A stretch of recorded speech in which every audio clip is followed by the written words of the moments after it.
आणि एकीकडे राज्यामध्ये मराठा आरक्षणाचा मुद्दा गाजत असताना दुसरीकडे फडणवीस सरकारनं ओबीसी समाजासाठी स्वतंत्र मंत्रालयाची घोषणा केलेली आहे।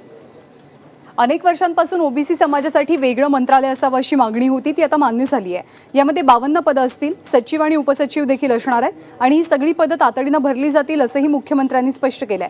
विशेष म्हणजे हे खातं मुख्यमंत्री स्वतःकडे ठेवतील। मंत्रालयाच्या निर्णयानं ओबीसी आणि भटक्या विमुक्त जातींना फायदा होणार आहे। याआधी 1995 साली दिवंगत नेते गोपीनाथ मुंडेंच्या पुढाकारानं ओबीसी मंत्रालय स्थापन झालं होतं, मात्र ते सामाजिक न्याय विभागाच्या अंतर्गत येत होतं। यावेळी मात्र फडणवीस सरकारनं स्वतंत्रपणे याची घोषणा केली आहे।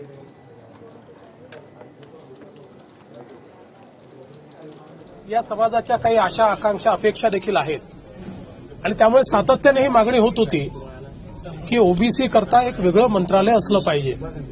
सामाजिक न्याय विभागाच्या अंतर्गत अनेक दायित्व त्या विभागाकडे असल्यामुळे ओबीसीच्या ज्या योजना आहेत त्याच्याकडे पाहिजे त्या प्रमाणात सामाजिक न्याय मंत्रालय हे लक्ष देऊ शकत नाही, त्याचा फोकस तो राहत नाही।